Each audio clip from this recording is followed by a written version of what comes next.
Inilabas ng batang babae ang natatangi niyang 5 yuan, nais niyang maging tatay niya sa loob ng 3 araw ang lalaking nasa harapan niya. Maging tatay mo, anong ibig mong sabihin? Malapit na ang parent-teacher conference kung makikita ng teacher at mga kaklase ko na wala akong tatay. Siguradong pagtatawanan nila ako.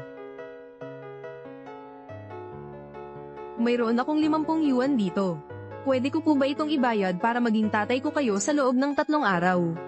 Pero abala ang lalaki sa kanyang negosyo na kumikita ng milyon-milyon kada minuto. Wala siyang panahon para makipaglaro ng bahay-bahayan sa kanya. Tulungan niyo po ako, nagmamakaawa po ako sa inyo. Tulungan niyo po ako.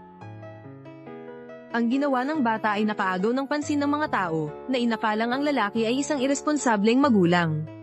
Walang nagawa ang lalaki kundi pumayag sa hiling ng bata. Total, 3 araw lang naman pagkatapos, sinundan ng lalaki ang bata pauwi sa kanila.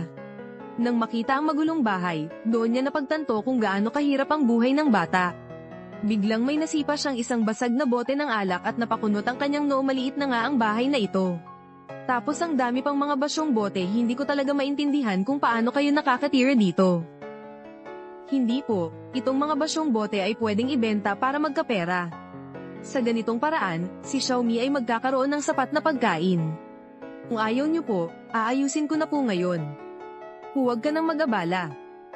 Kailanman ay hindi naranasan ng lalaki ang magutom, kaya hindi niya maintindihan ang hirap na pinagdadaanan ng bata para mabuhay. Mag-isa ka lang ba sa bahay na to? Nasaan ang mga magulang mo? Ulila na siya ang nakahiga sa loob ay ang lola ng bata. Nahihirapan ng maglakad ang matanda at palaging nakahiga na lang sa kama. Hindi niya tunay na apo ang bata, isa siyang sanggol na inabandona at natagpuan niya sa tabi ng ilog. 6 na taon na ang nakalipas.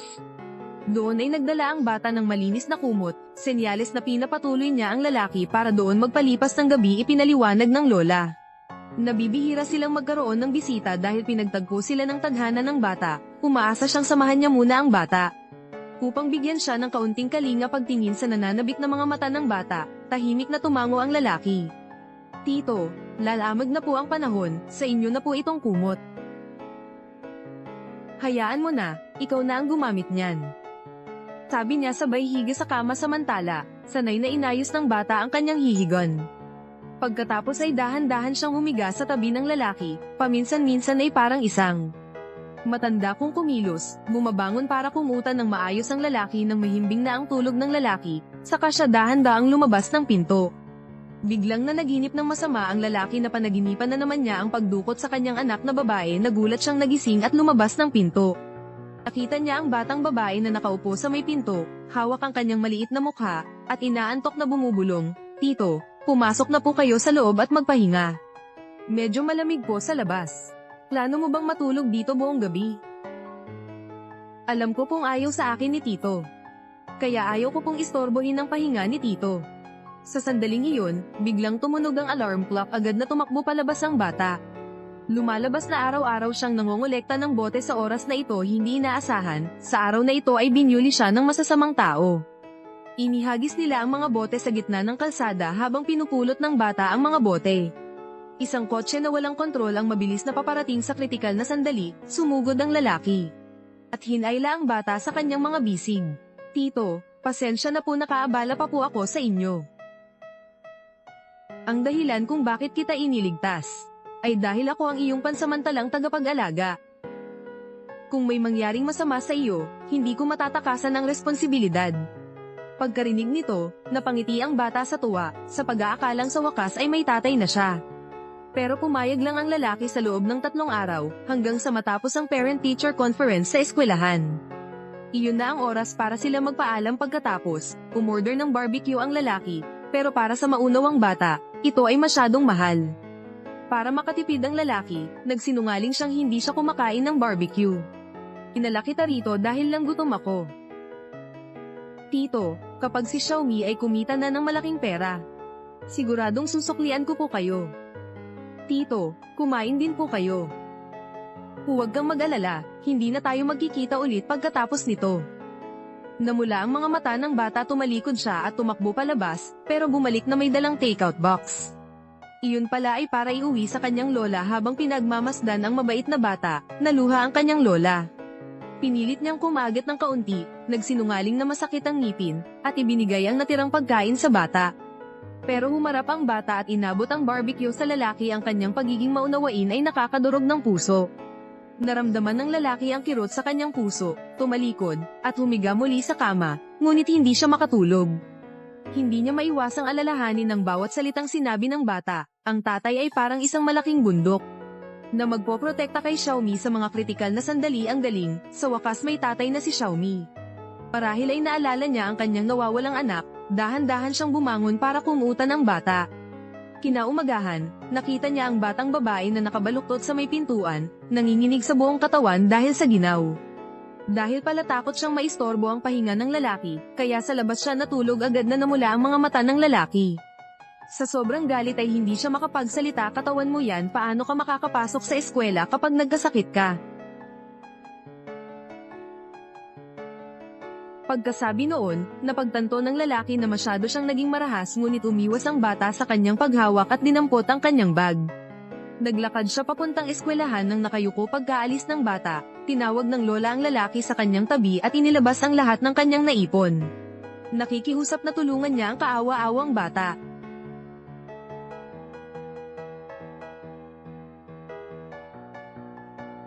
Nagmamakaawa ako sa'yo.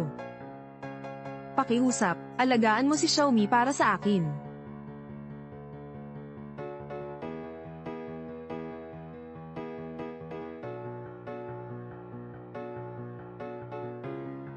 Matapos kumalma, tinawagan ng lalaki ang kanyang assistant at pinapunta para asikasuhin ang burol ng lola.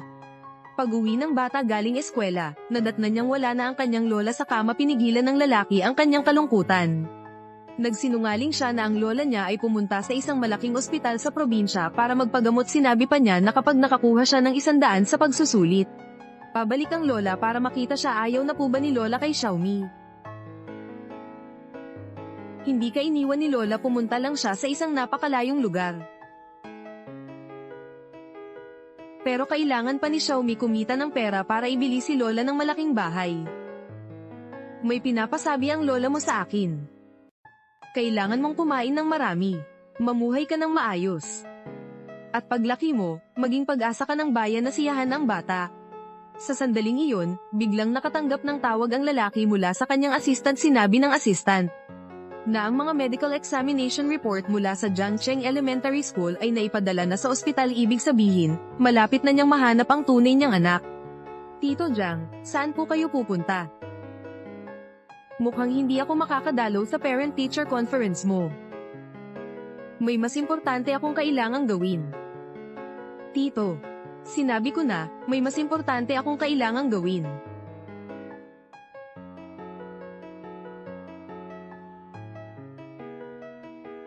Iiwan niyo na po ba ako? Nagmamadaling pumunta ang lalaki sa ospital sa sandaling makuha niya ang medical report. Nagulat siyang matuklasan na si Xiaomi pala ang kanyang sariling anak. Kasabay nito, mag-isang pumasok ang bata sa eskwelahan. Tinitiis ang mga tingin at bulungan ng kanyang mga kaklase, umaasa sa kanyang puso na darating ang lalaki para sa parent-teacher conference. Pero inakala ng teacher na nagsisinungaling siya at galit siyang pinatawag ang kanyang magulang pagdating niya sa gate ng eskwelahan. Isang mamahaling kotse ang biglang huminto sa kanyang harapan. Itinulak ng lalaki ang pinto ng kotse at mabilis na tumakbo papalapit at hindi pa alam ng bata na ang lalaking nasa harapan niya ay ang kanyang tunay na ama. Xiaomi. Si Xiaomi.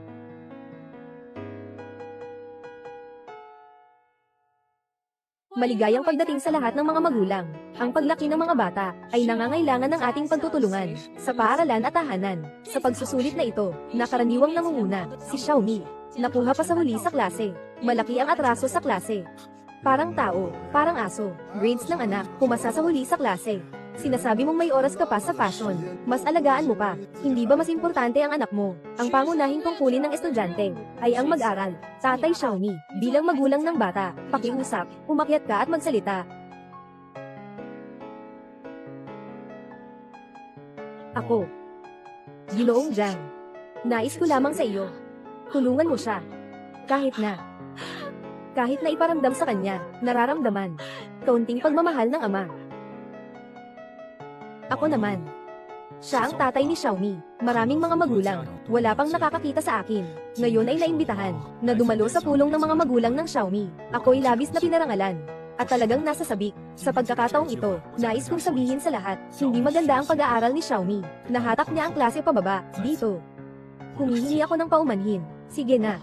Huwag nang magpaligoy-ligoy. Nakuha ng anak mo ang pinakamababang marka. Nahatak niya ang klase pababa. Yan ang kawalan mo bilang magulang.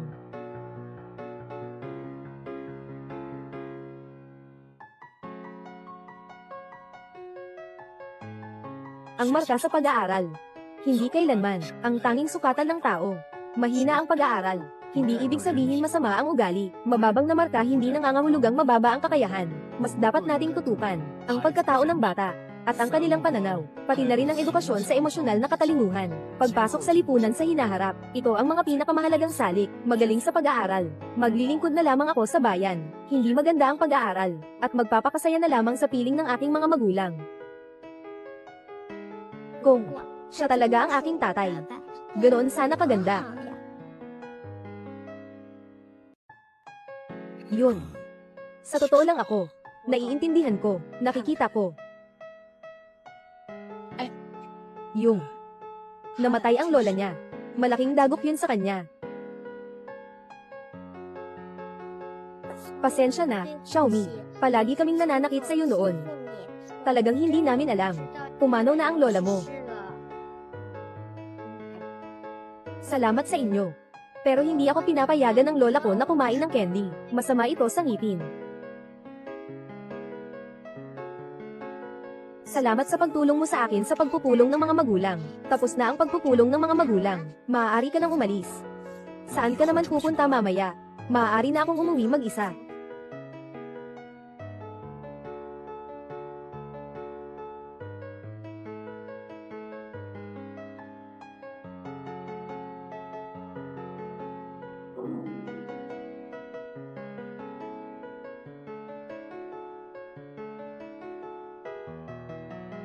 Yung uuwi na ako.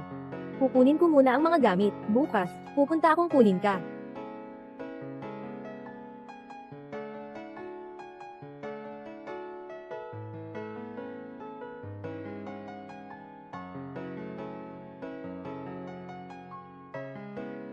Ay naku, si Xiaomi natin ay tumangkad na. Sa susunod, dapat mas masarap kaysa sa lola.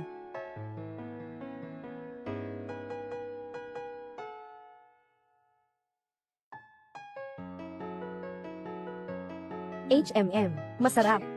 Ito ang kinain ng lola, pinakamasarap. Hindi na kayang kainin ng lola, ang natira ay para kay Xiaomi. Lola.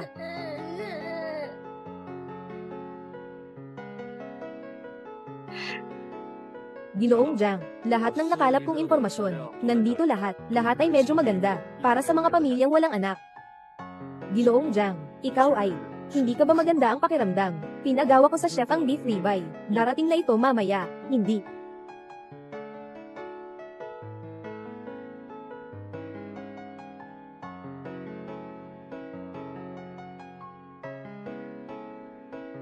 Tiyo, kumait ka na. Ito lang ba ang kinakain mo? Paano mo ito nalulunok? May tubig naman di ba? Ito ay binili ng lola ko para sa akin. Tito, kainin mo na agad. Hindi ito pwede. Ang kailangan ko ay isang pamilya na talagang nagmamalasakit kay Xiaomi. Kakatapos ng mamatay ng lola ni Xiaomi, medyo sensitibo pa ang isip niya. Ang pinakakailangan niya ngayon ay ang pagmamahal. Bibigyan kita ng 2 araw. Kailangan mong makahanap ng tamang pamilya para ay adopt si Xiaomi. Sasagutin ko ang lahat ng gastos. Ito ay si Director Dang. Hindi na ako kakain. Walang ganang kumain. Kuya, ate, bakit kayo nandito? Jiang Chen, pakiusap. Tulungan mo ang anak namin na si Fan Fan. Si Fan Fan ay may leukemia. Kailangan ng operasyon ng 80,000. Alam mo na ang kumpanya ng kuya mo. Pakiusap, tulungan mo ako. Pakiusap, niyayakap kita. Tulungan mo si Fan Fan. Kuya. Tumayo na kayo. Ngayong gabi, pinaabot ko kay Xiaoli na ilagay sa account ninyo ang 1 milyon. Salamat. Salamat, Xiao Chen. Kapag bumangon muli ang kuya, babayaran kita ng 100 beses o 1000 beses. Sige. Umalis na kami. Tama. Kuya. Ate. Ako, ay naghahanap ng isang pamilya na mag-aampon. Masyadong kawawa yung bata. Hindi ako mapakali kung ibibigay ko sa iba. Kung kayo ay pwedeng amponin siya, maari kong sagutin ang lahat ng gastos ng pamilya ninyo. Sige, sige. Ayos. Kaya bukas, ipapadala ko siya sa inyo. Lola. Si Xiaomi tiyak na kakain ng mabuti at mamumuhay ng maayos. Hindi ka bibigyan ng alalahanin. Dapat mong tandaan sa langit. Malamig, magbihis. Uminom ng gamot sa tamang oras. Kailangan. Tandaan. Tandaan.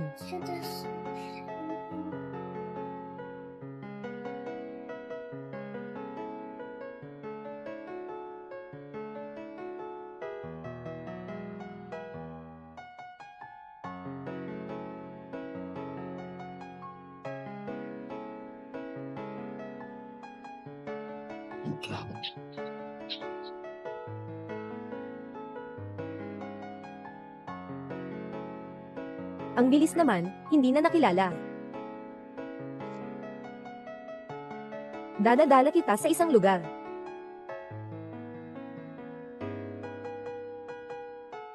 Tito, pwede bang hindi na ako pumasok? Maliit na Xiaomi, palagi kang babalik si Tito sa'yo. Kailangan mong matutong tumanda. Nasa langit din si Lola na nakabantay sa'yo. Lola. Dumating na. Hipag. Itong bata, medyo nahihiya. Walang anuman, sa susunod, magiging okay din siya. Xiao Chen, ikaw, huwag kang umalis nang hindi kumakain. May mga bagay pa akong dapat gawin sa kumpanya. Uuwi na ako. Sige. Xiaomi, sa susunod, kailangan mong sumunod ng mabuti. Naiintindihan mo ba, Tito? Babalik ka pa ba para kay Xiaomi? Oo. Halika, Xiaomi. Magpaalam ka kay Tito. Paalam, Tito. Umalis na.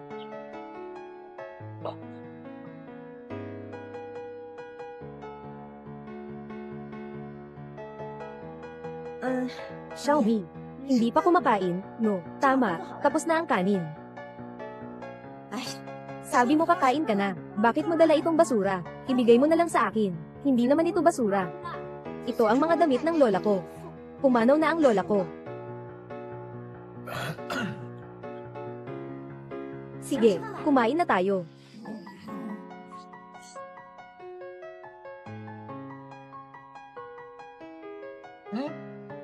Xiaomi, bakit puro pagkain lang ang iniisip mo? Kumain.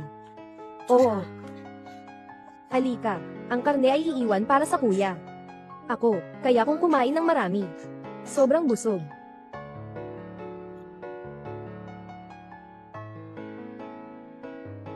Dr. Lin. Kamakailan lang, nagsagawa kami ng check-up sa elementary school, na eksperimento. Ang isa sa mga buto ng bata, ay tugma sa kayong pamilya, Fan-Fan, Fan-Fan ninyo. Kung mapag-uusapan natin, maliligtas si Fan-Fan ninyo.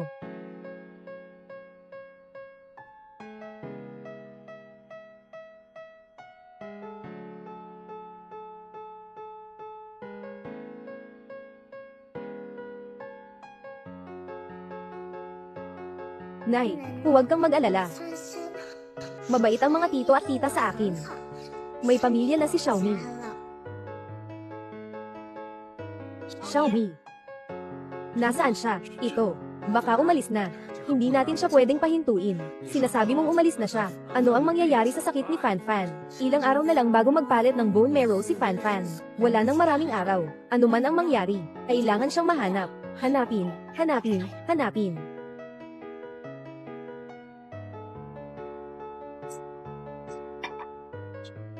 Tito at tita, gising na kayo. Tatay at nanay, kailangan nyo talagang tikman ang lutong ginawa ng kapatid. Talagang sobrang sarap. Kanina, kumain ako ng kalahating bowl. Totoo. Nagsimula nang kumain si Fan-Fan. Fan-Fan. Kumain ka na. Kumain na si Fan-Fan. Kumain si Papa.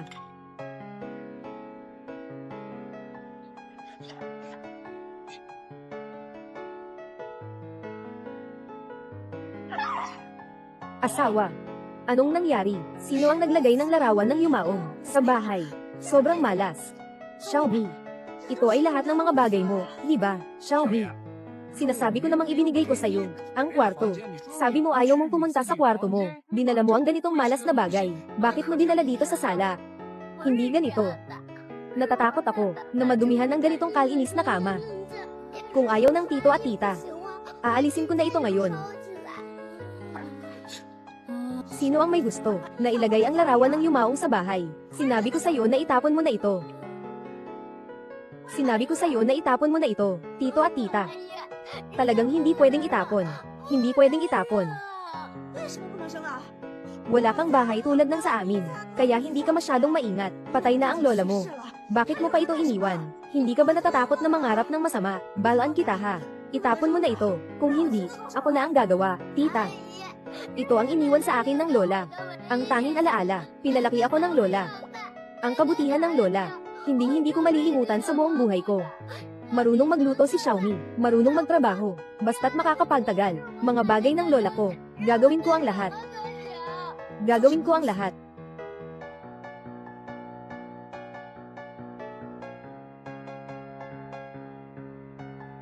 Ano ang kaya mong gawin, tita? Pakiusap, huwag mong apakan ng litrato ng lola ko. Huwag tapakan ng litrato ng lola ko. Ah.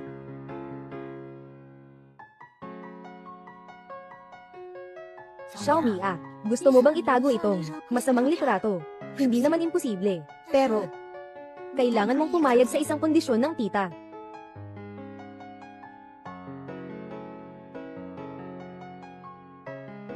Yaw. Ginoong Jiang, hindi ka pa pumirma.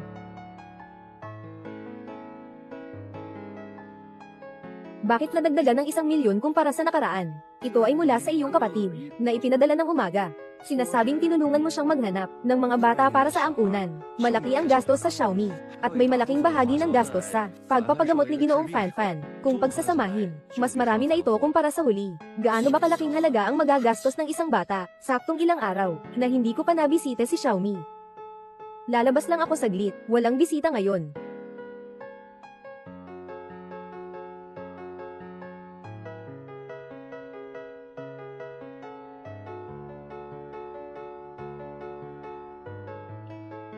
Xiaomi, bangon ka na. Ito si Tito Jiang Shen. Katatapos lang niyang tumawag at sabi niya pupunta siya. Halika. Ito ang binili ng tito mo para sa'yo. Sabi mo ang totoo, tito at tita, mabuti ba sila sa iyo? Xiaomi, kung hindi mabuti ang tito at tita sa iyo, kapag dumating si Tito Jiang Shen mamaya, siguradong magrereklamo ka, di ba? Paano naman mangyayari yon? Tita hindi lang iniwan ang mga bagay ng lola ko. Binilhan pa ako ng mga bagong sapatos at bagong damit. Xiaomi, alam mo ang sitwasyon sa bahay ng tita natin na ginastos para sa iyo. Malaki ang gastos sa katawan, kaya nga.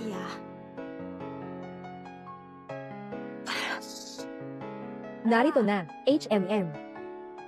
Tama lang, umupo ka.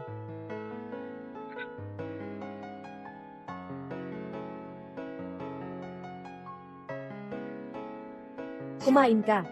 Xiaomi, halika. Kumain ka pa ng kaunti. Bakit parang si Xiaomi? Matagal nang hindi nakikita. Mukhang bumaba ng gusto ang timbang niya nitong mga araw. Walang ganun. Tingnan mo ang pamilya namin araw-araw. Malalaking isda at karne. Walang kulang sa mga handaan. Sinasabi ko na si Xiaomi ay miss na niya ang lola niya. Oo nga.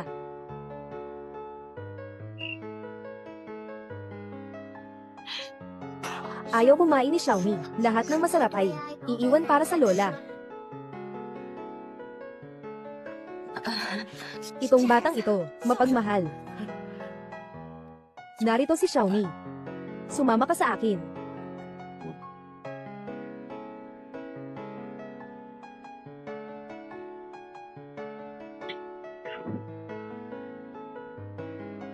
Xiaomi, sinasabi mo sa akin ng totoo. Sila ba nang aapi sa'yo? Wala. Magulang nila ay mabait sa akin.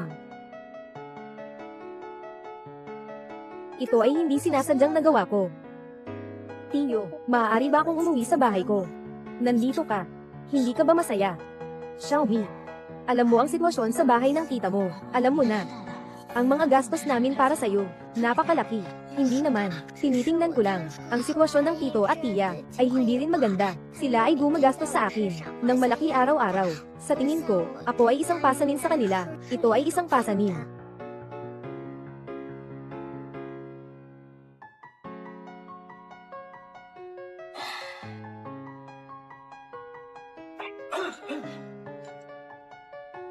Kuya.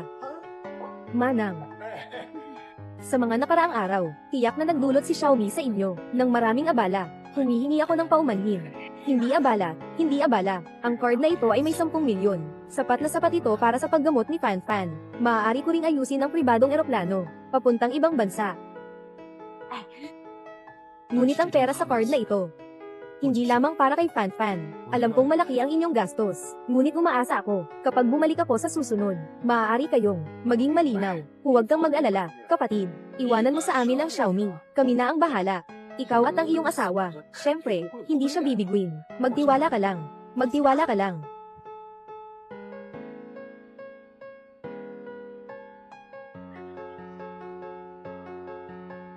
Daan milyon. Matulog ka na sa bahay. Maging mabait ka.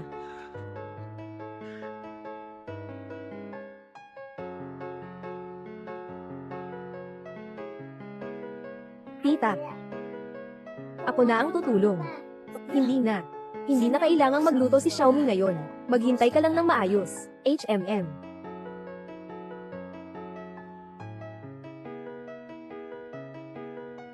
Kuya, bakit ka? Napakamasaya ngayon.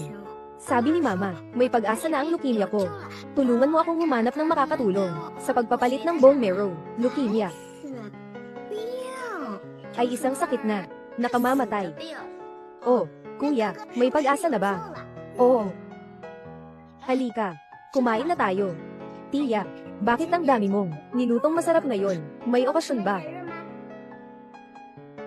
Ito lahat ay ginawa ng tita para kay Xiaomi. Si Xiaomi ngayon, kailangan talagang kumain ng mabuti. Okay ba? May nagawa bang mali si tita na nakapagpasama sa'yo? Naka-offend ba ako? Alam ko, ayaw ng tita mong makita ng larawan ng lola. Maaaring dalhin ni Xiaomi. Sa mga araw na ito, ako ang nagpasakit sa inyo. Pasensya na. Kapag kumita na si Xiaomi, siguradong magbabayad siya sa inyo. Xiaomi. Aling tita alam na ikaw ay isang maunawain na bata. Aling tita nitong mga nakaraang araw ay masyadong mahigpit sa iyo. Sa totoo lang, aling tita, gusto lang na malaman mo ang isang tunay na tahanan. Ano ang itsura nito? Siguradong tiya ito. Nasaktan si Xiaomi. Tama ba? Hindi. Mabait sa akin ang tiya. Naramdaman kong parang tahanan. Sasabihin ko sa iyo ng totoo, tiya, ikaw, kuya Fan Fan, nadiskubrehan na may leukemia siya. Tanging 3 araw na lang ang natitira. Kung walang gustong mag-donate ng buto para sa kanya, malapit na siyang follow sa mundong ito. Xiaomi, talagang ayaw naming mawala si Fan Fan. Tita, hindi ka naman pinabayaan. Alam ng tita, na ikaw ay isang batang marunong tumano ng utang na loob. Tita, nagmamakaawa ako sa iyo. Tulungan mo si Fan Fan, okay lang ba? Nakaluhod na ang tita para sa iyo, Xiaomi. HMM. Dr. Lin ay handang magbigay ng bone marrow kay Fan Fan. Nahanap na natin. Maari na itong gawin. Magsagawa ng bone marrow test. Di ba, Ginang? So, naiintindihan ko ang pag-aalala mo para sa iyong anak. Ngunit kailangan din ng pahintulot ng kanyang tagapag-alaga. Hindi ba't sinabi mo dati na basta makahanap tayo ng taong handang ibigay ang bone marrow para kay Fan Fan, maaaring gawin ang operasyong ito. Magsimula agad ang operasyon. Wala nang masyadong oras si Fan Fan, pero kailangan pa ring sumunod sa mga patakaran. Naiintindihan ko na. Mga sinungaling kayong lahat, di ba? Tita Xiaomi, please, tulungan mo ako. Hindi talaga kayang mawala ni tita si Fan Fan. Tulungan mo naman si tita, okay lang ba? Sabi ng lola, dapat tayong marunong magpasalamat at magbayad ng utang na loob. Ngayon ay panahon ko na para magbayad ng utang na loob. Tatay na doktor, huwag na kayong maingay. Sila ang aking mga tagapag-alaga. Ang paglipat ng utak ay kusa kong desisyon. Pakisagawa na ang operasyon. Nagsimula na ba ang operasyon? Maghahanda na tayo. Pero, habang kinukuha namin ang buto, nalaman namin Ang blood type ni Xiaomi ay katulad ni Ginoong Jiang Chen. Napakalapit. Ano ito? Hindi ba kayo nagkakamali? Napakabihira ng dugo ni Ginoong Jiang. Nagawa niyo na ba ang background check sa batang ito ni Xiaomi? Si Xiaomi ay isang ulila. Dati silang magkasama ng kanyang lola. Dahil sa kahirapan, madalas siyang nawawala ng pagkakataon sa mga health check sa paaralan. Ginoong Jiang, nasa proseso tayo ng pagkuha ng bone marrow at natagpuan namin ang isang batang tinatawag na Xiaomi na.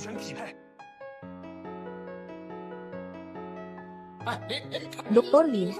Lin, maayos ba ang operasyon? Hindi mangyayari ang anumang problema, di ba? Tinanggihan namin ang operasyon na ito. Si Xiaomi, ang batang ito, ay malamang na hindi maaaring gawin.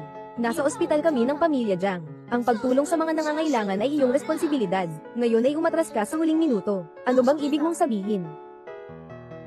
Alam mo ba kung gaano kami katagal naghintay? Gaano katagal kami umaasa? Kailan pa kami nakahanap ng angkop na bone marrow? Ngayon ay sinasabi mo sa akin na hindi ito maipagpatuloy. Pasensya na po, Ginoong Jiang. Hindi talaga namin magagawa ang operasyong ito. Sasabihin ko sa iyo, si Jiang Chen ay ang aking nakababatang kapatid. Si Fan Fan ay ang kanyang pamangkin. Inuutusan kita na agad na sundin ang pinakamataas na pamantayan. Tapusin mo ang operasyon na ito. Huling tanong ko na ito sa iyo. Kaya mo bang gawin o hindi? Hindi. Kaya, hindi mo magagawa. Maraming tao ang kayang gawin iyon. Dr. Zhang. Ginoong Su. Umalis ka. Alam niyo ba kung ano ang relasyon ni Ginoong Jiang at Xiaomi? Alam niyo ba kung ano ang relasyon ni Ginoong Jiang at Xiaomi?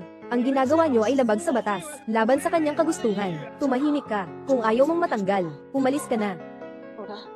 Wala kaming pakialam sa'yo. Umalis ka. Doktor, salamat sa hirap mo. Nasa iyo na ang anak ko. Sige.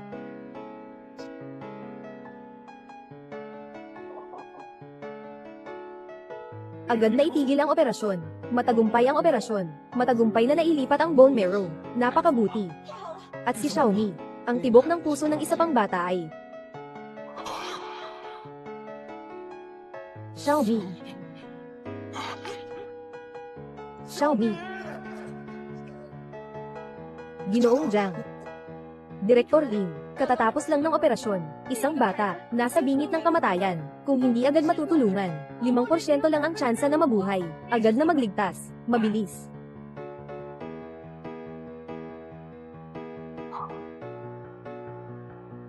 Yung Little Chen huwag masyadong mag-alala tungkol dito. Si Fan Fan naman, sa hinaharap, kailangang malaman mo, ikaw ang nagsalba sa kanya. Lalaki siya, tiyak na magbabayad siya sa iyo, sa kanyang paglaki.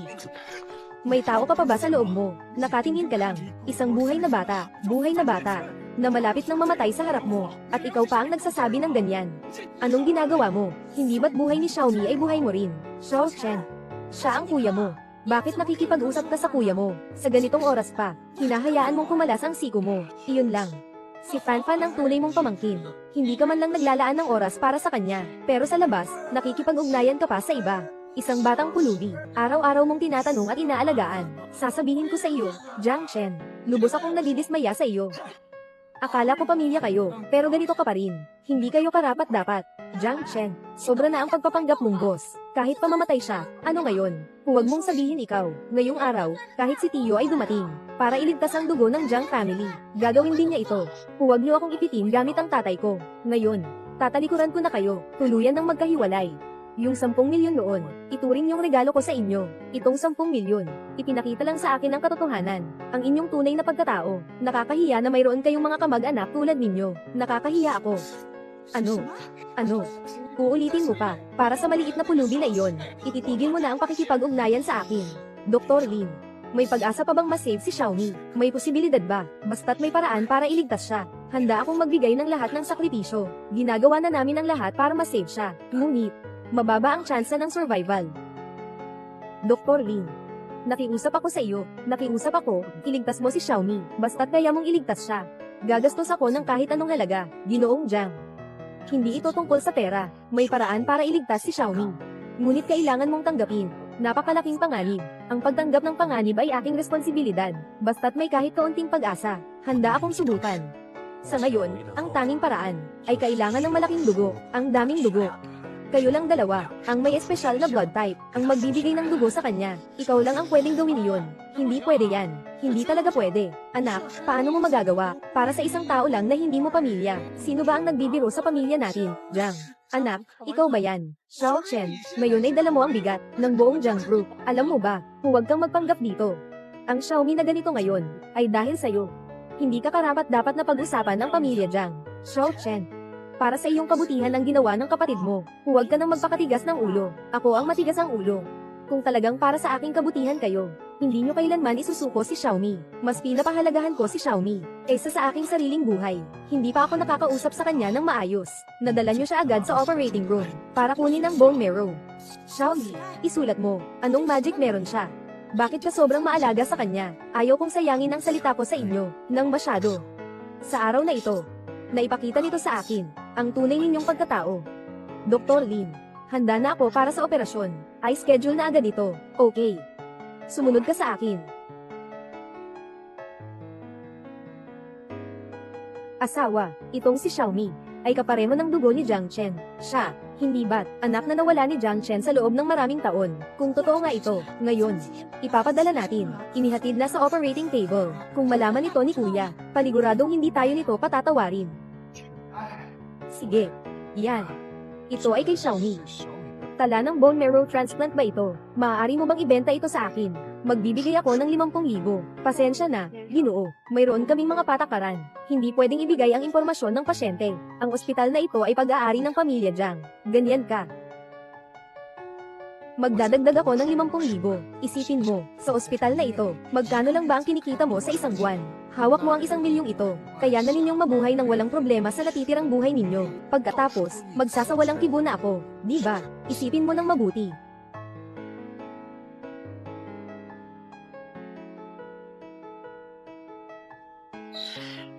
Itong si Xiaomi, kung talagang anak siya ni Jiang Chen. Kung ganito ang gagawin natin, yan ay sadyang pagpatay. Hindi tayo makakatakas. Paano na ngayon? Tayo lang ang pwedeng gumawa nito. Palitan ng tunay na prinsipe. Palitan ng peke. Sa huli.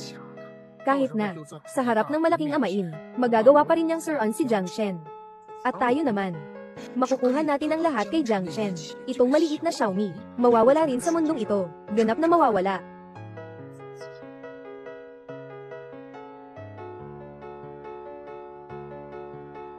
Hello, gusto mo bang bigyan ng anak mo ng magandang kinabukasan? Ano ang gusto nyo? Huwag mag-alala. Nandito ako. May check ako. May 5,000,000 dito. Basta't kayong dalawa ay handang makipagtulungan sa akin sa isang palabas. Hindi lang ang inyong anak na babae. Hindi nag-aalala kung saan maghahanap ng doktor. Maaari siyang mamuhay sa isang buhay na walang alalahanin sa pagkain at damit. Kumusta? Maliit na bata, anong pangalan mo? Ang pangalan ko ay Shinshin. Maliit na bata, simula ngayon. Tatawag ka ng Xiaomi. Naiintindihan mo ba? Oo. Pasensya na, Dr. Lin. Bukas hindi ka na kailangang pumasok sa trabaho. Inutusan ni Director Jiang na tanggalin ka, dahil naniniwala siyang hindi ka karapat-dapat sa posisyon. Ginoong Jiang, maraming nagbibigay ng dugo sa iba, ay maaaring makasakit sa sarili, ng labis na pinsala, kung hindi mo na kaya. Maaari kang huminto, anak. Ang pagkakaroon mo ng ganito ay kasalanan ko. Huwag kang mag-alala, anuman ang mangyari. Hindi kita hahayaan, na masaktan muli. Ginoong Jiang, wala kang dapat ikabahala. Gagawin namin ang lahat ng aming makakaya. Tugma ang inyong mga uri ng dugo. Tama ang iyong desisyon na agad magpasok ng dugo. Napakahusay. Kung naantala pa, baka wala nang magagawa. Magtiwala ka sa akin, Miyu. Alam kong kaya mong makinig. Nakaririnig ka ng sinasabi ko. Kasalanan ko lahat ito. Pero huwag kang mag-alala. Anuman ang mangyari. Ako ang magiging matibay mong sandigan. Yung hindi kayang ibigay ng iba, magagawa ko para sa'yo. Ginoong Jiang, kailangan mong itigil ang pagkuha ng dugo. Ngayon ang iyong heart rate ay bumaba na sa, hindi pwede. Magpatuloy ka lang. Kung hindi, ititigil ko ang lahat ng investment sa inyong ospital.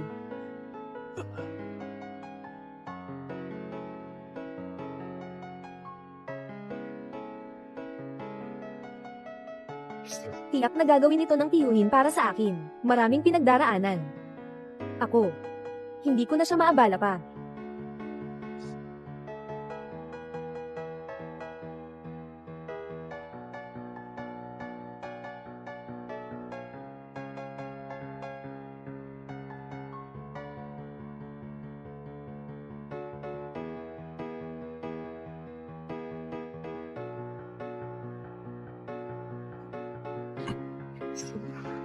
Xiaomi, gising ka na. Tiyo, nadagdag ba naman ako ng problema sa'yo? Nadagdag ba naman ako ng problema sa'yo? Hindi. Akin ang pagkakamali. Hindi ko dapat. Ipinadala ka sa pinsan ko. Sa mga araw na ito, naranasan mong magdusa. Tiyo, nawala na ba ang sakit ni Fanfan? Nakatulong ba si Xiaomi sa kanya? Natulungan ba ni Xiaomi ang kanyang kuya? Oo. Alam kong ako'y isang pasanin. Pupunta na ako sa bahay ampunan. Hindi na kita istorbohin muli. Pasensya na. Hindi. Hindi ko na uulitin. Ang mawala si Xiaomi. Simula ngayon. Hindi na tayo magkakahiwalay.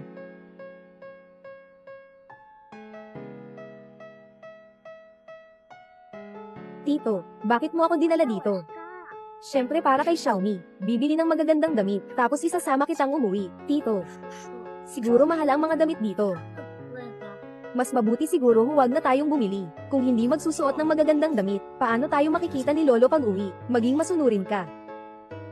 Magandang araw po, Ginoo. Ano po ang kailangan ninyo? Pumili po kayo ng ilang damit para sa kanya. Mga damit na bagay sa kanya. Mag-swipe ng card. Tito, ang damit ko po ito. Maaari pa itong magamit ng ilang taon. Mas mabuti pang huwag na lang mag-aksaya ng pera. Xiaomi, huwag kang kabahan. Gusto ng lolo ang malinis na bata.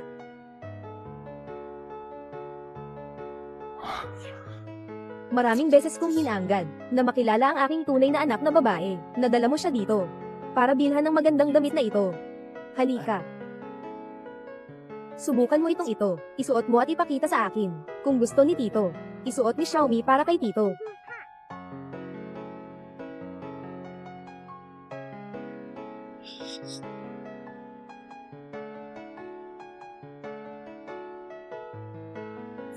Ang ganda niya kapag suot niya ito. Ito ang itsura ng akin, anak na babae sa isip ko. Ito na, magbabayad na ako.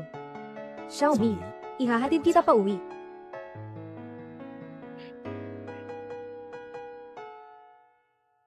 Tatay, sino siya?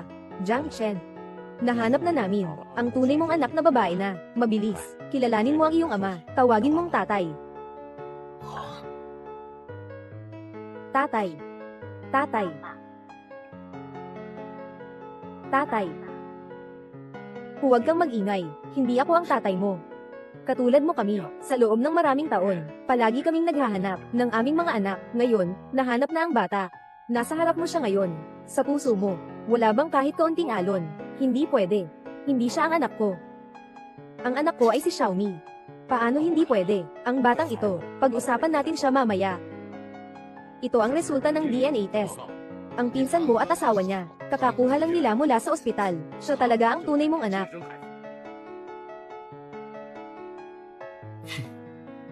Kayo na naman. Nagputol na ba kayo ng ugnayan? Bakit kayo pumunta sa bahay namin? Tungkol ba ito sa bagay na ito? Wala talaga kaming kinalaman dito. Nadiskubre rin namin ito nang hindi sinasadya. Nagulat din kami dito.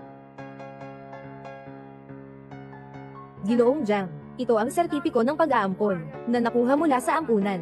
Nandito at ang sertipiko ng kapanganakan ni Shinshin. At mga patunay, nakita ko na ang lahat ng dokumento at ang sitwasyon ng pagkawala ng aking apo noong mga panahong iyon. Ganap na akma. Naghahanap ng bata. Ito ang pinakamalaking hangarin ng aming buong pamilya. Pinakamalaking hangarin. Ngayon, ano pa ang tinatanggihan mo? Hindi ito posible. Hindi pwede. Nagsalin ako ng dugo kay Xiaomi sa ospital. Pareho ang blood type namin yan. Xiao Chen.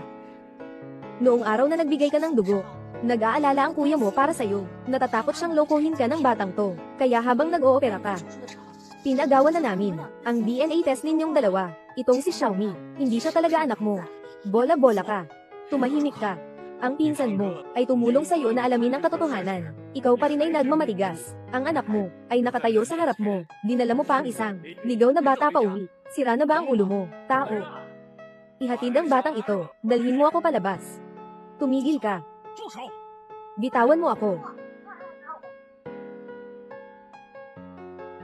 Tatay. Pakiusap. Huwag mong dalhin si Xiaomi. Jiang Chen, ginagawa mo ito para bang gustong inisin ako. Ang batang ito, kakatapos lang ng operasyon. Hindi pa ganap na bumalik. Ngayon, kung dadalhin siya. Jiang Chen, ikaw ngayon. Palaging nagdudulot sa akin ng pagkabigo. Siya at ang pamilya Jiang, walang anumang ugnayang dugo. Bakit ko? Bakit ko siya dapat iwan dito? Ikaw ay lumuhad para sa isang estranghero. Wala ka bang ambisyon? Kami mga lalaki ng Jiang, mayroong 10,000 gintong halaga. Anong klaseng asal ito? Ipinapahiya ba natin ang aming pamilya? Tatay, pakinggan mo ako. Tiyo Jiang, siyempre masakit ka. Alam kong gusto mong protektahan ako, pero ayaw ko rin sa iyo na masaktan dahil sa akin. Lolo, pakiusap, huwag mong saktan si Tito Jiang. Alam kong hindi ko kayang, siya ang anak ni Tiyo Jiang. Ako'y isang ulila na walang nagmamalasakit. Hindi ako karapat-dapat sa ganitong kagandang ama. Ano man ang gawin ninyo sa akin ay okay lang. Pero huwag niyong bulihin si Tiyo Jiang. Xiaomi, tumahimik ka. Wala ka pang karapatang makipag-usap sa akin. Ang pamilyang Jiang na ito, wala kang pwesto. Tatay, huwag mo nang sabihin pa. Ginoong Jiang, huwag kang mag-alala. Ang pendant na ito ay noong inampon, noong si Zinzin, natagpuan sa puso ni Zinzin. Sa mga nakaraang taon, natin lahat, maingat na iningatan, at umaasa na isang araw, ay makikita ang kanyang ama. Ito ang pamana ng pamilyang Jiang na Jade Pendant. Jiang Chen, mayroon ka pang, anong maidadagdag? Tatay, huwag mo akong iwan, okay?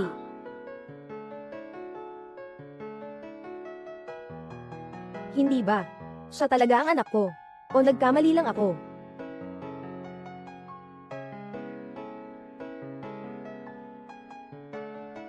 Xinxin, hindi mo kailangang paniwalaan ang sinabi ng pinsan mo, pero hindi mo pwedeng hindi paniwalaan ang pendant na ito. Ito ang mismong iyong inilagay sa dibdib ng bata noong araw. Ang pirasong ito ng Jade ay isang matibay na ebidensya. Magising ka na. Tingnan mong mabuti ang sarili mong anak na babae. Narito ako. May isang pirasong Jade na noong panahon ay personal na ibinigay ni Jiang Chen sa kanyang anak na babae. Nagsinungaling ako tungkol dito. Eksaktong-eksakto. Sa oras na iyon, hawak ninyo ang ganitong Jade pendant kasama si Xinxin. Makikita ni Jiang Chen ang pendant na ito. Tiyak na iisipin niya, si Xinxin ay ang kanyang tunay na anak. Gagawin ba ito? Ano ang kinakatakutan mo? Tanging sa ganitong paraan, ang inyong anak na babae ay hindi mag-aalala sa paghahanap ng gamot. Si Jiang Chen ay aayusin ang lahat ng mga problema. Puso-di-pusong sumusunod sa inyo dalawa ng maraming taon na. Siya ay tanging sumusunod sa Jiang pamilya. Diyan siya ang kanyang pinakamainam na tahanan. Naiintindihan mo ba? Tatay, hindi ko alintana kung si Xiaomi ay aking tunay na anak. Pero sa puso ko, siya ay matagal ng anak ko. Hindi ko maaring isuko si Xiaomi dahil sa pagdating ni Xinxin. Kaya, Dad, gusto kong mag-apply. Kung maaari bang manatili si Xiaomi? Hindi pwede. Yung si Xiao Chen alam ko, nasa isip mo. Hindi mo maialis. Pero tingnan mo siya. Ano bang karapatan niya na pumasok sa pinto ng pamilya Jiang? Isipin mo siya bilang ikaw, sa iyong landas sa buhay. Isang maliit na bahagi lamang. Pagkatapos ng ilang panahon, makakalimutan mo rin. Bakit ka naman makikipagtalo sa iyong tiyuhin? Tama ka, Xiao Chen. Tumahimik ka na. Tito, pabayaan mo akong umalis. Sa mga araw na ito, ako ang naging abala mo. Kung ayaw mo na sa akin, Papa, aalis na si Xinxin ngayon.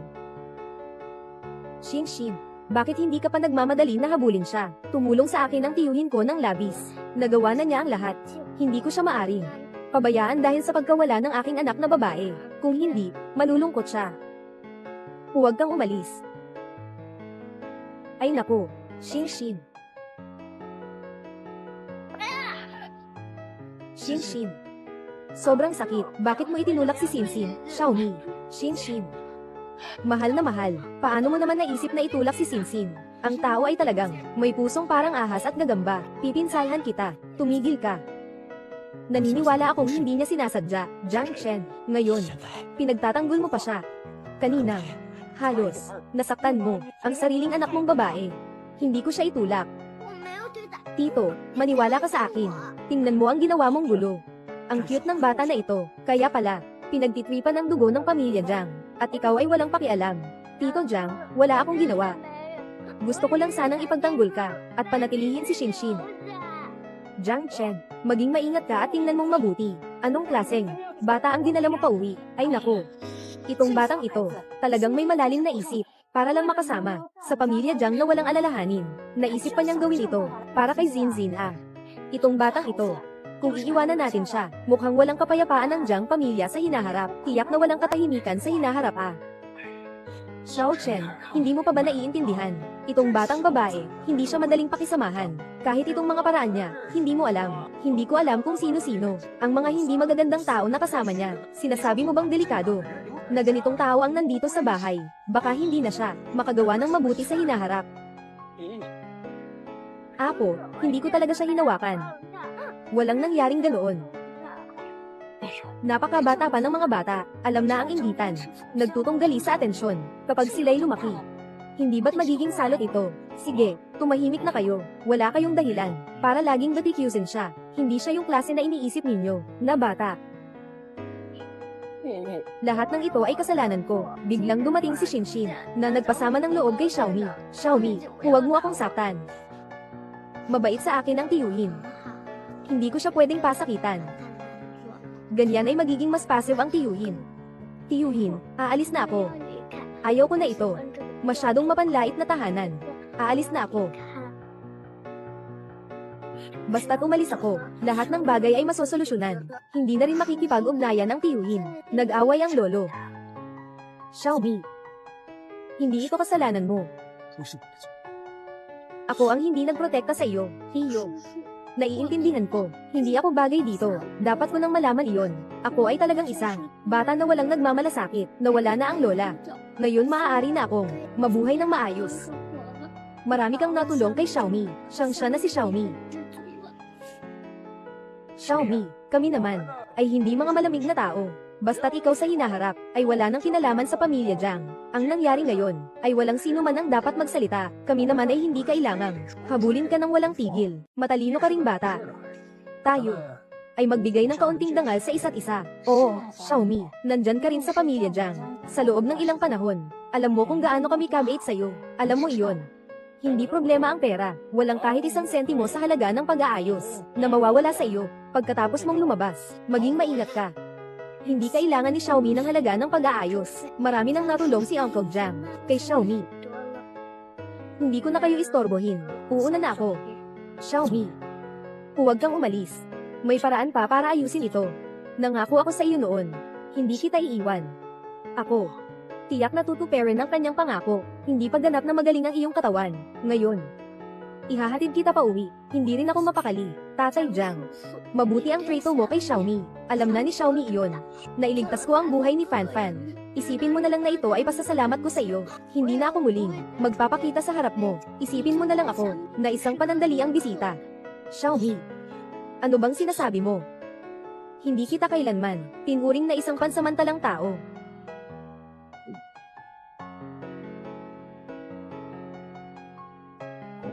Mas mabuting umalis ka na. Xiaomi, pasensya na. Salamat sa iyo, tatay. Kayo dalawa. Salamat sa inyong pagsusumikap. Narito ang cheque na 10 milyon. Maraming salamat sa inyo sa mahabang panahon ng pag-aalaga sa aking apo na si Shinshin. Huwag kayong mag-alala. Itiwala ninyo si Shinshin sa amin. 10 milyon. Ang dami naman ito. Salamat kay Ginoong Jiang. Shinshin, sa susunod, kailangan mong makinig sa lolo at tatay. Uuna na kami ah. Sige.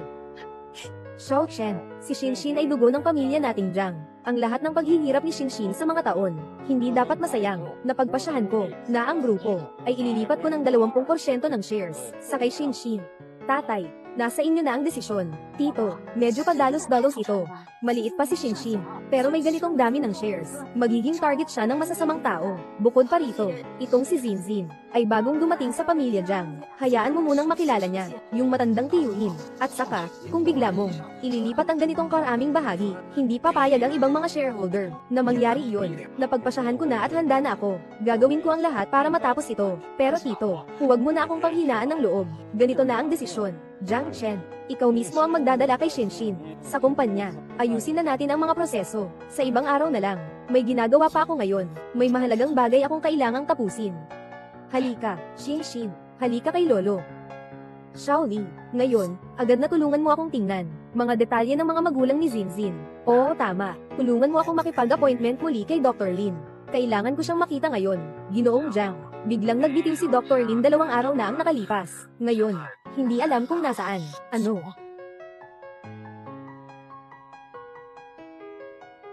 Lola, Mula ngayon, ang bahay na ito, si Xiaomi na lang ang nag-iisa.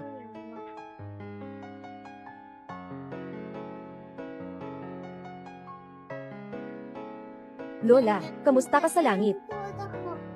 Miss na miss ka na ni Xiaomi. Maraming nangyari kay Xiaomi kamakailan. Nakarating siya sa maraming bagay. Guro Shen, bakit ka nandito? Xiaomi, hinahanap ka na ng guro ng ilang beses, pero wala ka naman sa bahay. Saan ka ba madalas pumunta nitong mga huli? Kamakailan, lagi akong kasama ni Jiang at ni Papa. Xiaomi, kung may mga problema ka man, sabihin mo lang sa guro, matagal ka na, wala nang pumapasok sa paaralan. Hindi rin makontak ang paaralan. Ang pamilya mo, nag-aalala ang guro sa'yo. Guro, nandito ka para sa akin, para sa bayad sa tuition, di ba? Hintayin mo lang sandali, dahan-dahan kong kikitain ang pera para ibalik sa'yo. Hindi po teacher ang dahilan ng pagpunta ko, para humingi ng bayad sa pag-aaral. Gusto lang pong malaman ng teacher, kung ano ang nangyayari, guro. Baka sa susunod po, hindi na ako makakapag-aral, dahil wala akong pera para sa tuition. Nag-aalala ka tungkol dito, kaya ka nagtago. Xiaomi, huwag kang mag-alala, tungkol sa tuition. Tungkol sa tuition, matagal nang nabayaran ng tatay mo. Hindi mo na kailangan magbayad ng tuition sa hinaharap, yung dati, nabigay na rin sa guro. Pumunta ka na sa paaralan bukas. Noon pa man, ibinigay ko na lahat sa guro. Bumalik ka bukas sa paaralan para mag-aral. Kung hindi ka darating, maapektuhan ang iyong mga aralin. Hindi mo ba sinabi na mag-aaral ka ng mabuti para maging isang taong may halaga? Tama ba? Tulong na si Tito Jiang sa akin nang marami.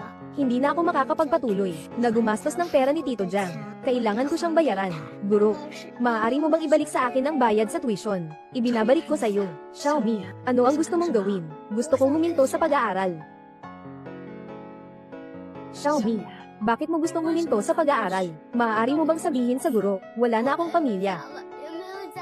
Wala nang ibang mag-aalaga sa akin mula ngayon. 3 buhay. Paano naman ang tatay mo? Hindi ba siya masyadong nagmamalasakit sa iyo? Paano niya papayagan na mag-drop out ka? Pasensya na po, Guro Shen. Hindi po siya ang tatay ko. Nirerentahan ko lang siya sa tabi ng kalsada. Ayokong malaman ng mga kaklase na wala akong tatay. Ngayon ay nagkasama na ang tiyuhin. Hindi ko na siya dapat istorbohin. Badong bata. Napakabata mo pa. Paano ka hindi matututo? Kailangan mong magsumikap sa pag-aaral para maging haligi ng bansa balang araw. Naiintindihan mo ba, guro? Huwag kang mag-alala, bubuhay ako ng maayos sa hinaharap. Ngayon, wala nang lola na sasama sa akin. Xiaomi, ano man ang gusto mong gawin, pwedeng tulungan ka ng guro, pero hindi pwedeng hayaan ng guro na maliga ka ng landas. Xiaomi, ano mang hirap ang maranasan mo, pwede mo ring sabihin sa akin. Huwag kang mag-drop out, ha? Ayoko, huwag nang magdulot ng problema sa sinuman. Pumanaw na ang lola, wala na talaga akong masasandalan. Xiaomi, hindi ka iiwan ng guro mo. Hindi ka nag-iisa, nandito pa ako, at nandyan pa ang mga kaklase mo. Guro Shen, alam kong mabuti ka sa akin. Sa mga taong ito, kung hindi mo ako tinulungan sa pag-aaral, baka noon pa ako sumuko. Naisip ko na ang aking tatahaking landas. Guro Shen, hindi mo na kailangang hikayatin pa ako. Guro, hindi na maaga. Mabilis kang umuwi. Xiaomi. Xiaomi. Xiaomi.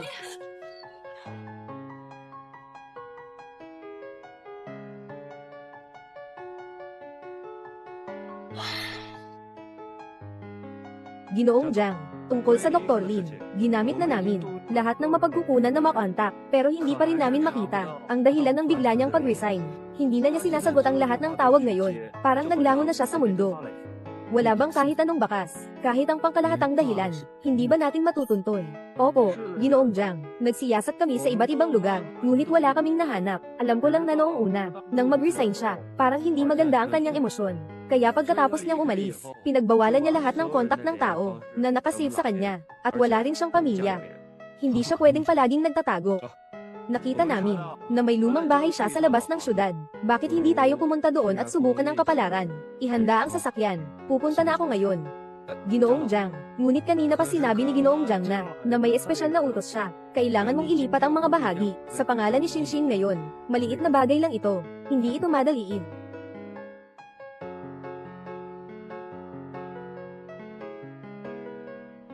Bakit ikaw? Paano mo nahanap ang lugar na ito? Bakit ka nandito sa napakalayo at liblib na lugar? Naghahanap ako ng maraming oras sa mga nakaraang araw para lang sa iyo. Hanapin mo ako. Hanapin mo ako para.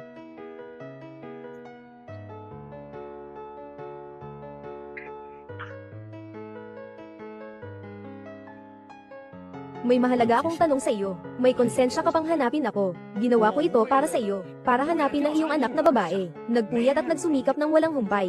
At ikaw pa ang gagamit ng angka ninyo. Para manakat sa akin. Wala ka bang konsensya? Anong sinasabi mo talaga? Hindi ko maintindihan kahit isang salita. At nagkukunwari pa. Ngayon alam mo na si Xiaomi. Ay anak mo na. Maaari mo nang. Ano ang sinabi mo? Si Xiaomi ay aking tunay na anak. Ano ang sinabi mo?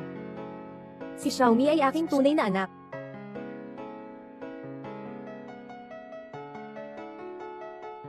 Kahit na wala akong matibay na ebidensya, ngunit lahat kayo ay may Rh negative na dugo. Ang pagkakatugma ng bone marrow ay umabot sa mahigit sa 70%. Sinuri ko kayo. Tiyak ako. Dagdag pa ang pinagmula ni Xiaomi. Paano magkakaroon ng ganitong karaming pagkakataon sa mundo? Kahit si Xiaomi ay anak ko o hindi, sa mga panahong nakasama ko siya. Matagal ko nang itinuturing siya bilang aking sariling anak. Ginoong Jiang, ito ay tungkol sa iyo. Wala itong kinalaman sa akin. Pakiusap, umalis ka na. Gusto ko sanang humingi ng tulong sa iyo. Ngayon alam mo na kung paano ako matutulungan. Noong pinilit mo akong umalis sa trabaho, saan ka na noon? Anong sinabi mo? Sino ang pumilit sa iyo na umalis? Si Chairman Jiang. Hindi ba't ito lahat ang iyong utos? Noong una, tumawag ang dekano para i-dismiss ako. Sabi niya, nag-imbestiga ako ng mga bagay na hindi ko dapat, na violate ang hangganan ng pamilya niyo. Hindi ko talaga alam na ako. Ano ang ginawa ko para magalit ka? Imposible. Hindi ko kailanman pinayagan ang din na gawin yan. Linawin mo ang sinasabi mo. Maaaring may hindi pagkakaintindihan dito. Hindi ko rin alam. Noong una, pinansin mo ako, yung mga taong kapareho ng blood type mo. Gumawa rin ako. Hindi ko inakala na aabot ito sa ganitong kalagayan. Hindi ako alam tungkol dito. Bakit hindi mo naman? Sinabi agad sa akin noon. Hinahanap ka. Sabi ng pamilya Jiang noon. Na kapag naglakas loob akong magsabi kahit kalahating salita, hindi ako makakatayo sa Jiang City. May pamilya pa ako. Napakabagsik ng pamilya Jiang ninyo. Gagamitin ko ba ang buhay ng buong pamilya ko para tumaya? Dr. Lin. Ito ay isang panlilinlang ni Jiang Yu. Hindi ito utos ko. Pakiusap, maniwala ka sa akin. Ginoong Jiang, ngayon ay nagkukunwari ka. May kabuluhan pa ba ito? Hindi ko kailanman inutusan ang ganitong utos. Huwag kang mag-alala. Sisiguraduhin kong makakabalik ka agad sa ospital. Ngunit bago iyon, sana matulungan mo ako natuklasin ang katotohanan at bigyan ng kasagutan si Xiaomi. Naniniwala ako sa iyo. Nawalan na nga ako ng trabaho ngayon. Paano mo ako papaniwalaan? Anong ginagawa mo, ikaw? Mahalaga sa akin si Xiaomi. Sana sabihin mo sa akin kung ano talaga ang nangyari noon. Talagang kainahinala ang pinsan mo noon. Nasa ospital siya, kasama ang isang di kilalang mag-asawa. Sa isang sulok, nagtatago at nagbabalak ng isang bagay. Siyempre siya iyon. Marahil. Mula nang una niyang nagpasya na ampunin. Noong panahon ni Xiaomi, ito ang lahat na siya. Ang patibong na inilatag. Sobra akong nagtitiwala sa kanya. Dr. Lin, pakiusap, samahan ninyo ako sa bahay ng Jiang. Tulungan ninyo akong ilantad ang balak na ito. Ang lahat ng nawala sa iyo. Ako, si Jiang Shen, ay nangangako, babalik sa inyo ng 10 beses. At magbibigay din ako ng paliwanag. Salamat sa inyo na nakita si Jiang Shen, na siya mismo ang anak niya. May 50 milyon sa card na ito. Bilang pasasalamat, para sa inyo, isang munting regalo. Tito. Tama, huwag kang mag-alala. Tayo'y isang pamilya lang. Kaya titingnan namin si Xiao Chen. Para sa kapakanan ng bata, nakakalungkot talaga. Bilang nakatatandang kapatid, sobrang nahihirapan ako. Oo nga. Ang ganda ng isang pamilya.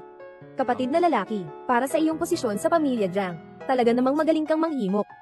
Baligtarin ang katotohanan. Xiao Chen, anong ibig mong sabihin? Nagawa namin ito ng may mabuting intensyon. Tutulungan kitang hanapin ang bata. Paano ka makikipag-usap sa kuya mo? Ate, sawa ka na ba sa pag-arte? Hanggang kailan ka magpapanggap? Jiang Chen, sobra ka na. May puso ka pa ba para sa pamilyang ito? Sila ay abala sa pag-aalaga ng iyong anak, sa loob at labas. Anong ugali mo, tatay? Ikaw ay nalinlang. Sa lahat ng ito ay isang plano ni Jiang Yu. Ako. Tatay, hindi mo na ba gusto si Shinshin? Palaging nandito si Shinshin. Naghihintay sa iyong pag-uwi. Jiang Chen, tingnan mo, paano mo napangilabot ang bata? Ikaw bilang ama, wala ba kayong kahit kaunting pananagutan? Hindi ako ang ama niya.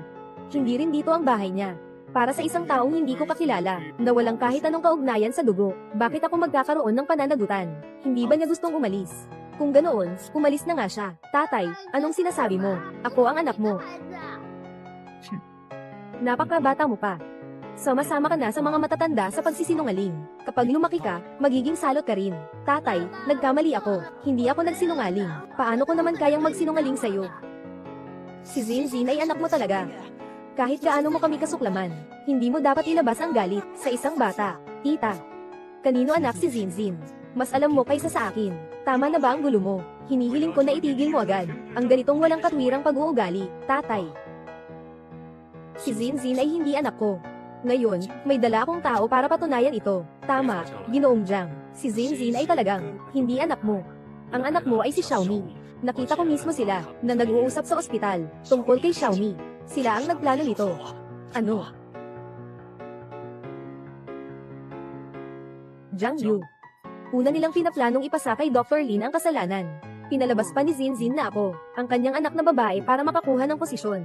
Gumagamit kayo ng napakababa na paraan. Tapos naglakas loob pa kayong maging mayabang. Huwag kang magbintang ng walang batayan. Wala kaming ginawa. Tama, Xiao Chen. Kung may dapat ang sisihin, si Xiaomi iyon. Inihatid ang bata, pero hindi mo kami pwedeng akusahan. Minsan pa, banggitin niyo si Xiaomi. Noong una, inampon niyo si Xiaomi. Ngunit ginamit niyo ang kanyang bone marrow para gamutin ang sarili niyong anak. Dinala niyo si Xinxin para magpanggap na anak ko. Hindi ba't natatakot ka na malaman ko na si Xiaomi ay aking tunay na anak? Si Xiaomi, siya ang aking tunay na apo na babae. Ngunit ang iyong pinsan at pinsan, ipinakita nila ang ebidensya noon. Siyempre, mayroon silang ebidensya, dahil sila ay nagplano para dito. Handa akong akuin ang panganib. Panganib ng pagtanggal sa listahan. Ang dugo namin niya. Ang dahilan kung bakit nagkakaisa. Dahil sila, ang gumawa ng pekeng ulat. Pati ako ay niloko nila. Ngayon ay may matibay na ebidensya na. Ano pa ang may nadahilan ninyo? Tay, sa pagkakataong ito, tiyak na, hindi ako titigil. Kailangan kong bigyan ng katarungan si Xiaomi. Hindi po kuya. Kuya, tungkol po sa bagay na ito. Hindi po ito tulad ng iniisip mo. Pakinggan mo akong ipaliwanag. Nagmamatigas ka pa rin. Dahil sa'yo. Naiwan akong nagkamali tungkol sa aking apo. Talaga, pati ako mismo, ang nagpang-iyes sa kanya. Tiyo. Ito ay lahat, isang panig lamang ng kwento ni Jiang Chen. Nakalimutan mo na ba ang ulat ng pagsusuri ng dugo noong araw na iyon? Ang uri ng dugo ni Zinzin at Jiang Chen ay tugma na tugma. Ang ulat ng pagsusuri ng dugo ay peke. Nagsiyasat na ako bago pa man dumating dito. Nagkasundo sila ng isang nurse. Nakuha lahat ng CCTV. Ano? Sa mga nakaraang araw, iniimbestigahan ni Xiaoli ang tunay niyang mga magulang. Hindi sila talaga, mga magulang na ampon ni Zinzin, Xinxin. Hindi ito totoo, sila ang tunay na anak nila. Kayong dalawa ay masama. Kahit ganito kayang bagay ay niloloko ninyo. Tito, pakiusap. Bigyan mo pa kami ng isang pagkakataon. Kami ay, tumahimik ka. Simula ngayon. Hindi na kayo dalawa papayag ang pumasok sa pamilya naming Jiang kahit isang hakbang.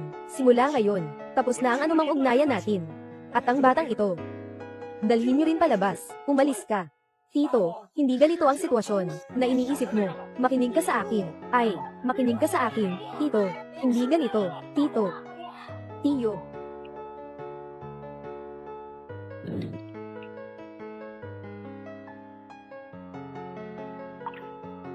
Tiyo Jiang, bakit ka nandito?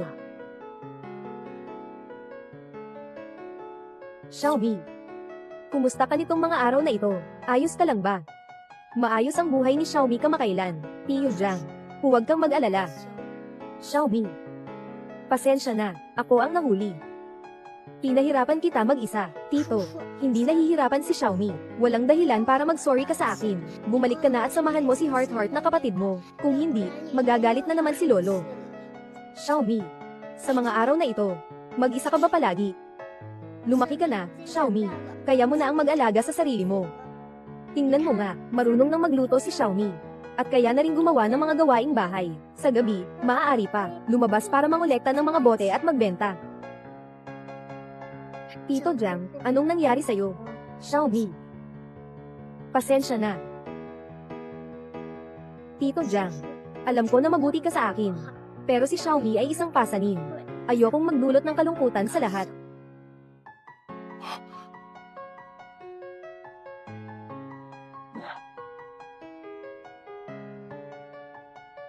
Tama nga, ito yung binili sa akin ng tiyuhin noong isang araw, na bagong palda. Ngayon, wala na akong dahilan para magsuot ng ganitong magandang palda. Talagang bago pa ito. At mayroon pang perang ito. Ito ay mula sa bayad aral na hiniling ko kay Guro Shen. Ayaw kong may utang ako sa tiyuhin. Itong palda, iuwi mo na rin ito, para kay kapatid na Shinshin. Xiaomi. Lahat ng kasalanan ko. Sumama ka sa akin pauwi. Huwag kang mag-alala, nakausap ko na ang pamilya ko. Pero, ayaw sa akin ni Shinshin. Ako, natatakot ako sa lolo. Naghihintay sa iyo ang lolo sa bahay. Si lolo ang nag-utos sa akin na hanapin ka. Hindi ka naman nag-iisa, mga bata na kailangan. Ikaw ang aking tunay na anak. Tiyo, huwag mo akong lokohin. Alam ko na pinapakalma mo ako. Seryoso ako. Huwag mo na akong tawaging Tiyo Jiang. Tawagin mo akong Itay. Hindi kita iiwan kailanman. Totoo ba? Sa wakas, may sariling tatay na si Xiaomi. Tara, Xiaomi. Sama ka sa tatay pauwi.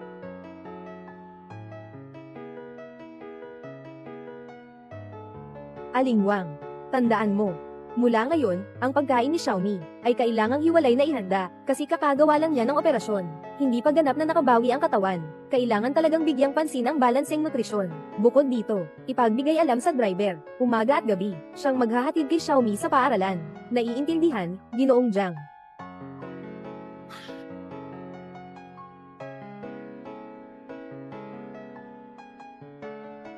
Ginoong Jiang. Tatay. Xiaomi. Bakit ka na parito? Tatay, hindi ka pa kumakain ng hapunan. Nagluto ako ng hapunan para sa'yo. Salamat, Xiaomi. Pero, sa susunod, huwag ka lang pumasok sa kusina. May kasambahay naman, di ba? Kung masunog mo ang kamay mo, sakit naman nun sa puso ko. Tama nga, bukas. Dadalhin ka sa amusement park, okay ba? Totoo ba? Siyempre, totoo iyon. Mula ngayon, araw-araw ay sasamahan ni Daddy si Xiaomi.